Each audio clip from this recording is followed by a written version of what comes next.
Okay, so as you probably know, the point here is to ask maybe your intake on a few questions. Shall we start?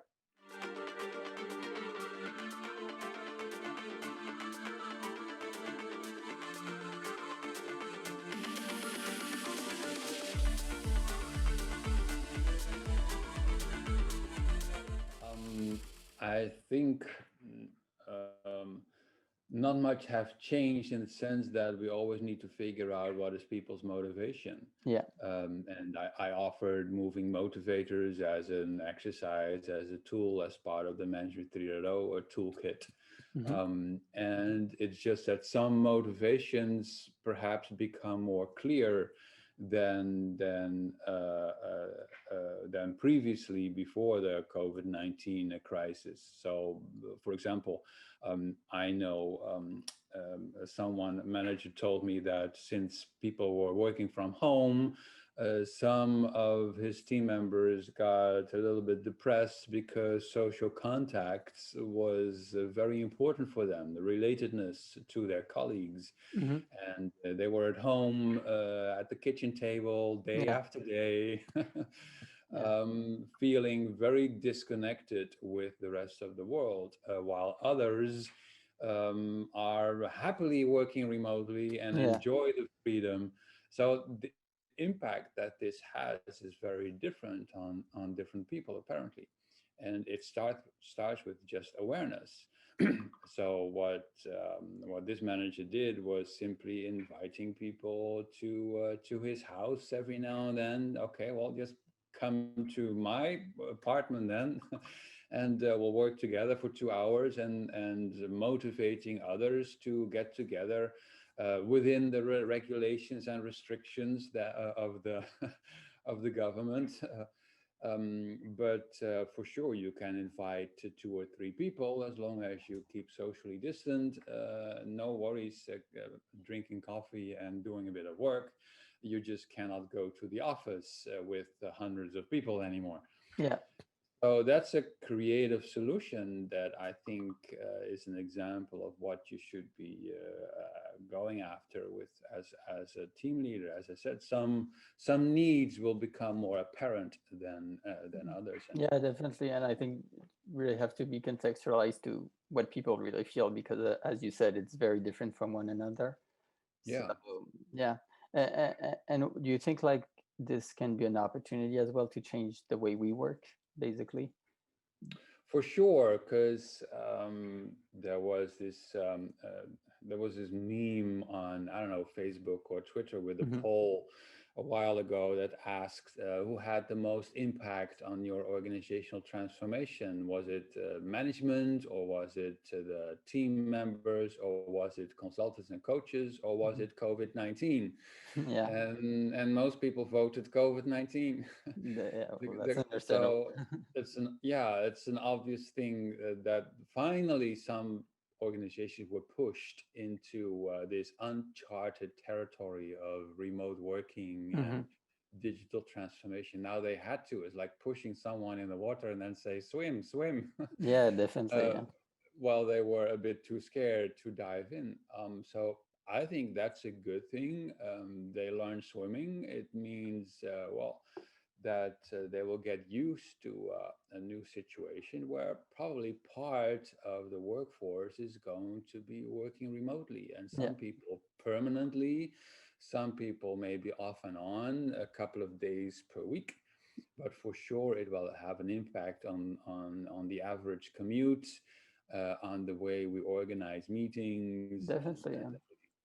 I think it's an opportunity to see. I mean, from my perspective, it's easily you can redefine the way you work, because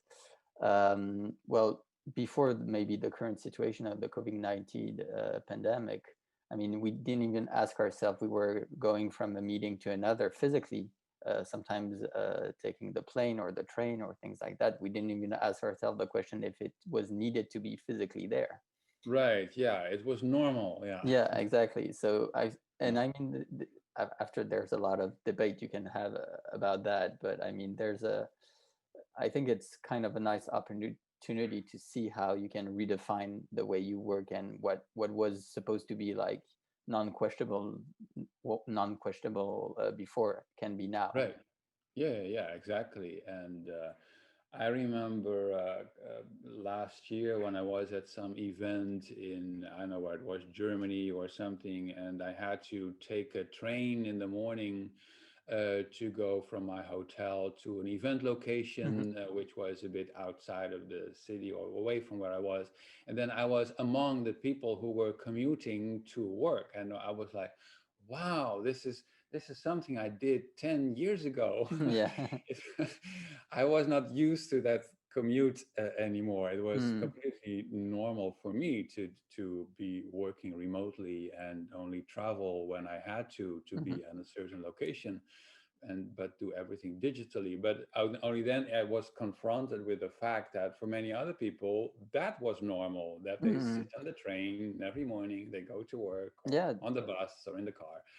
And so, yeah, how easily we change our mindsets, and then the new way of working becomes the new normal. It is very cliche, but it is cliche because it's true. It is cliche, but it's true. And I mean, I saw it amongst my experience as well. Is, I mean, obviously, remote work has to be, contextualized depending on the activity, the people, and I think uh, the new management approaches, anyways, are towards that, is, being trusting people in organizing their own work, basically. And I Hmm. mean, it's so much relieving for someone to maybe, a day or two, or maybe a bit more during the week, to stay home because, well, they have their kids, they have, obligations they have to attend as well. I mean, it's so much less stressful as well during the day to maybe, well, have a more flexible approach towards work, basically. Yeah.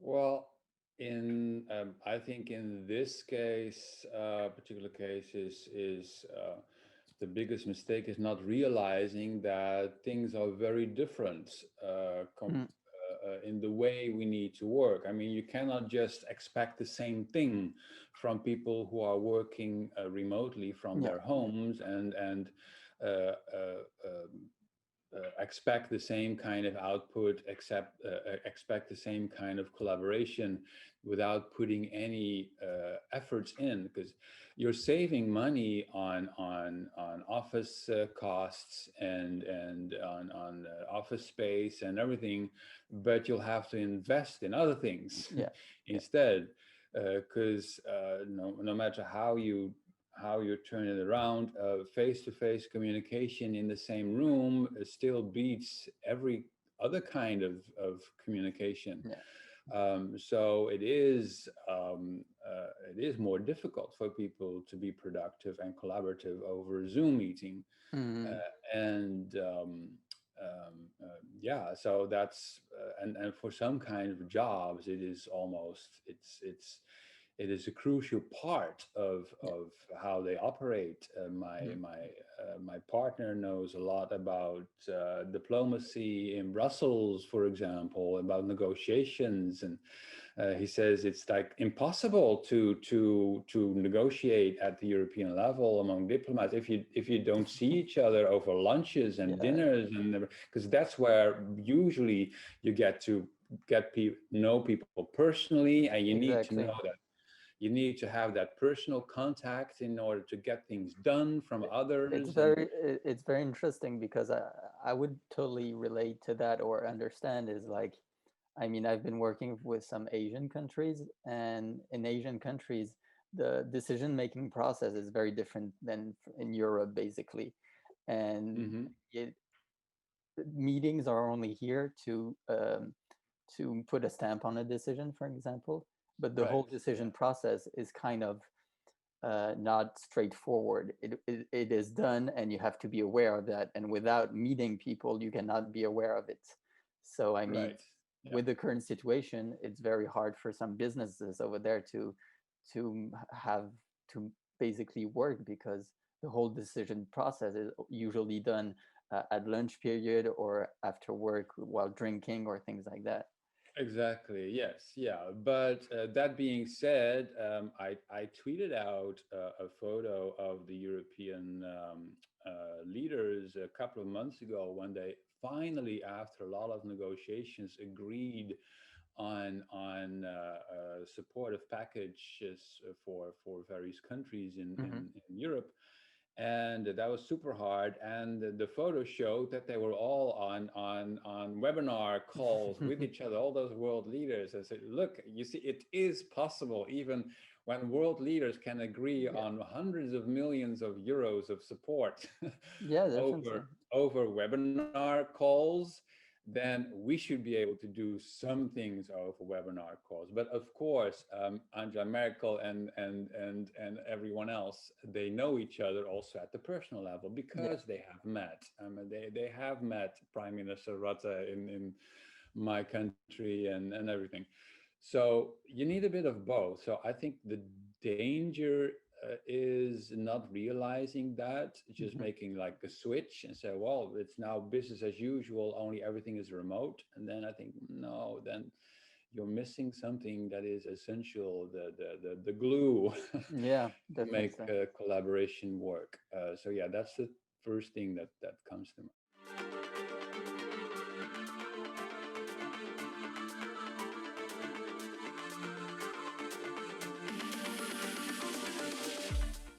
Well, I think, well, the science proves that happiness of workers is correlated Hmm.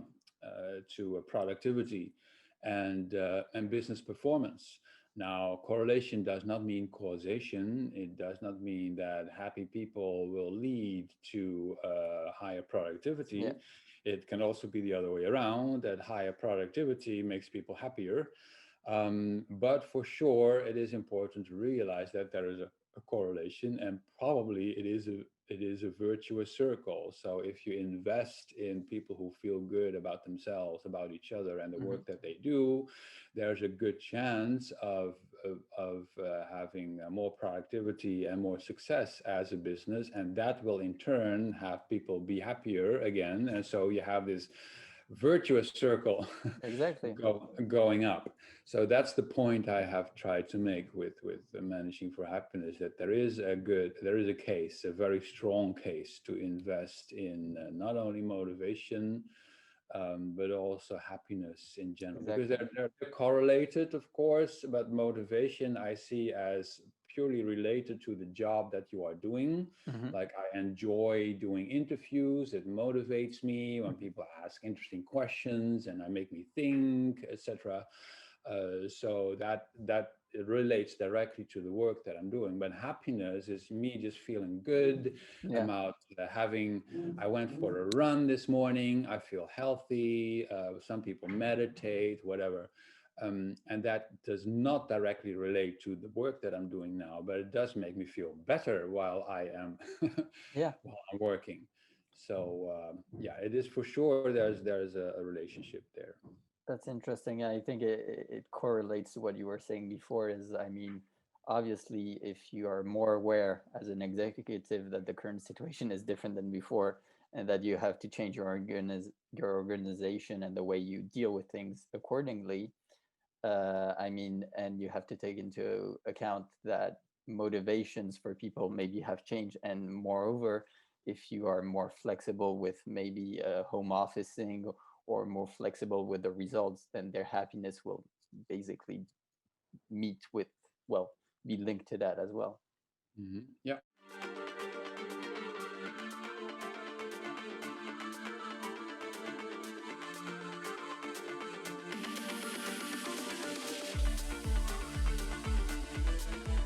Well, I am in the middle of reinventing myself now because of the crisis, Yeah. because most of my business depended on events, on workshops and conferences and everything, and all of them were canceled. So that gave me some time to be at home and think about my future. Hmm. And as they say, never waste a good crisis. Yeah. It's one of my favorite sayings. Now is the time to invest in something new that you did not have time for before because you were successful, Hmm. and it's very comforting and very attractive to just milk the cow as long as you have the Yeah. fat cow standing there. But once When it's the not there anymore, I mean, yeah, when the cow is gone, oops, you need to come up with something else. So I think it's a good thing. Of course, when it happened, I was like, oh, uh, what the f? yeah. What do I do now? But I think in hindsight, I will look back at this period and say, wow, this is the year that I reinvented myself Mhm. for the future and basically came up with new business. So that's my message also for corporates. For other businesses, now is the time to invest, as the government is doing. They're spending money like crazy, basically, True, true. to just keep the economy going. Now is the time to keep that money flowing and invest in new ideas. And there's so many interesting new ideas popping up around me because of the crisis. I find that super interesting. So yeah, Yeah, I look forward to what the next couple of years are going to look like, because we had this moment of year of reflection basically in yeah. Well, 2020. I mean that's very interesting because I mean I have the same approach. I mean it is a horrible situation, but it can be an opportunity for so many things as well. And I mean I saw it because even as a consultant going to companies, some companies were really having that type of mindset and saying like, okay, we are not going to be able to do things the way we did before. Right. it's, Yeah. it's not Yeah. possible anymore. Yes, And some exactly. pretended a bit. They were having that speech, and in reality they were not doing it. And I mean there's this, Yeah. I mean it is scary because it's going to involve change, and change is always scary. uh, but I mean as well there's like you said, an opportunity to change things. And I mean we were talking about business organizations and the way you deal and manage teams. I mean I saw big companies that were totally reluctant to home officing, that after the crisis, and I mean the crisis is not over, but I mean after the first lockdown, they said, okay, then there's an opportunity maybe to have a more flexible approach towards work. And maybe that flexible approach can be defined by I mean very local managers or teams themselves. So basically Hmm. it's re-injecting trust into an organization, which is I mean essential, I would think, Yeah.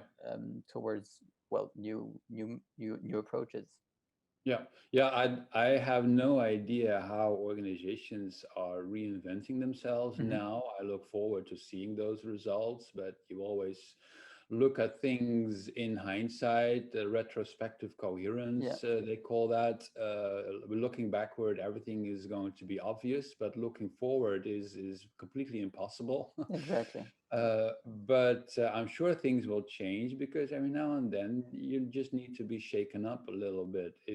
It reminds me of an interesting case that was described by Tim Harford, a British writer, Hmm. where he said that in the UK, in London, they can measure all the commutes of all the people with the metros and the Yeah. subways and the buses and everything. And they can also see what the usual paths are that people take from and to their work.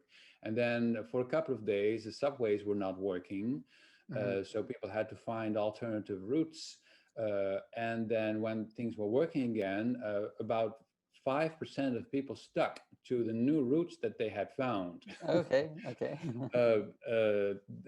That is interesting. It meant that because of the disruption, they found something that was apparently more enjoyable or faster or preferable over the usual route that they had always taken up to that point. It just had to, it took the subway being down for several days for people to go out and find an alternative that Yeah. turned out to be better. Well, And I think that's a nice example of what we can expect. Uh-huh. Mm. And this can be at all levels, like also at the social level. I enjoy the different ways that people greet each other now because we cannot shake hands.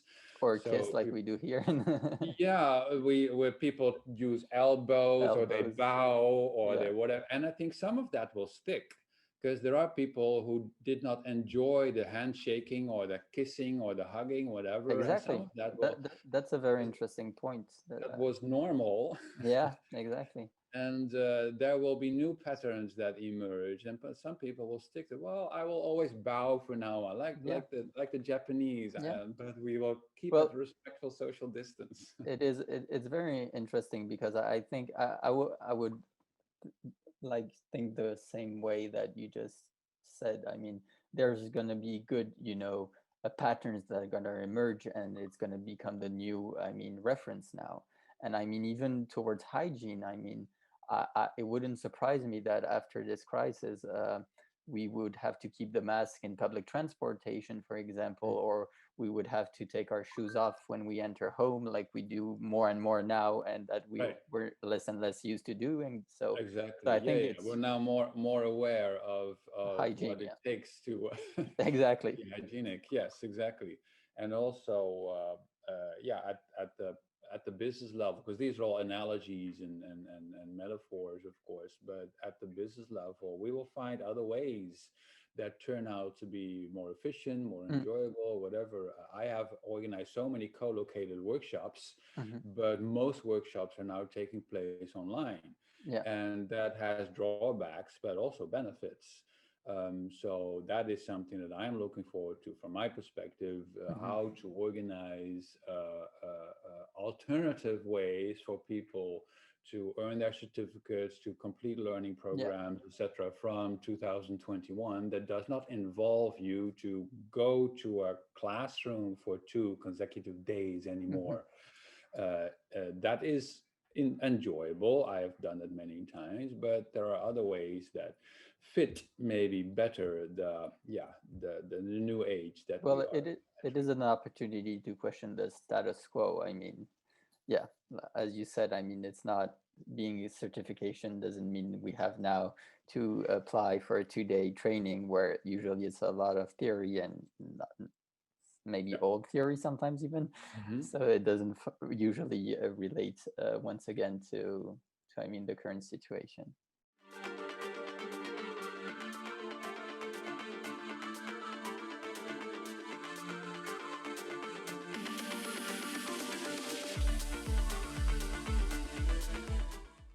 Oh, that's an interesting question because I have something on my mind Okay. that I have realized, and I think that needs a bit more attention. We have in the agile community in the last 20 years made a change from projects to products, Hmm. which is good. As I joked yesterday online, I said a project manager is a product manager who just knows at some point that it's going to be somebody else's problem because the project stops. That's the definition of a project, that it stops. And then you hand it over to someone else and you say, okay, not my problem anymore. Exactly. But a product manager is responsible for the product until the end of its life cycle or Hmm. until he or she quits his job. But you're not able to say, well, I'm just throwing it over the wall from now on. So we made that switch already, which is good. I think the next change we need to make, and we're seeing quite a lot of that already with design thinking, human-centered design, service design, etc. Yeah. The agile community is borrowing more and more concepts like jobs to be done, empathizing with customers, user journey mapping. Hmm. We realize that it's not the product, it is the experience Yeah. that we are responsible for. And everything that we have renamed, like product backlog, product owner, product manager, product roadmap, that should become experience backlog, Yeah. experience owner, experience manager. Because what we offer to people is an experience with our organization and our product. Mm. And that everything around it is what we need to feel responsible for. Okay. Like I just reminded an online seller that the product that I ordered a week ago, I still don't have it. Hmm. And I checked the delivery, the courier, and they don't even know where it is. That is Okay. part of my experience now with that product. The product could be amazing, but I still don't have it. So Yeah. now I rely on how good their service center is and how fast they can send me a replacement item. Because if I don't have it tomorrow, I'm going to be a very disappointed customer. Yeah, that's very true. And I mean, there's nothing more frustrating than when you have a professional that is selling a product or whatever, and in your case, a shipping situation, when there's problem in the shipment, and you have like 1,000 of parties inside of this process, and Hmm. you are bounced between those people all the time, and you're like in the middle, and you're like, but this is not my job, to Hmm. understand how the shipment business works, and Yeah. that I have to see your partner and see the other partner, and Yeah. the situation Yeah. is already bad, and you still don't have the product. And Right. Yeah, yeah, yeah. horrible. And it could be anything. In this case, I have an issue with the shipping. In another case, I have an issue with a company that is not sending me invoices for the online tool that I use. I have Mhm. to log into their SaaS platform and dig through various menus in order to find and download the invoice. That is a pet peeve that I have with some of those tools. And the product could be great, but every time I need the invoice, I'm I'm annoyed because it takes me a minute or two, where Mm, it's so easy to just send it by email, and then I can save it or forward it to my bookkeeping, my accountant. exactly. And I mean, So yeah, it's finance, it's marketing, it's service, it is everything around the product is the experience. And I think, and that was your question, that what in which direction are we going with agile? Considering that we are now borrowing so much from service design and design thinking and others around the product, I think experience is yeah, the thing that should get more attention as a whole. What is the entire experience that users and customers have with us exactly. beyond just the product? Exactly. I mean, I think it's more of having a bigger picture of what we provide than just a product.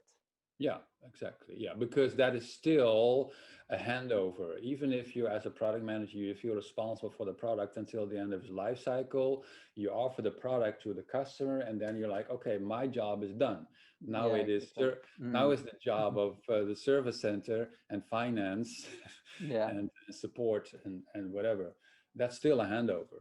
All right, perfect. Well, thank you, Nicola. That's Th- been thank, enjoyable. Great thanks a questions. lot, and well, have a good day. You too. See you Take around. care. Bye Bye. bye.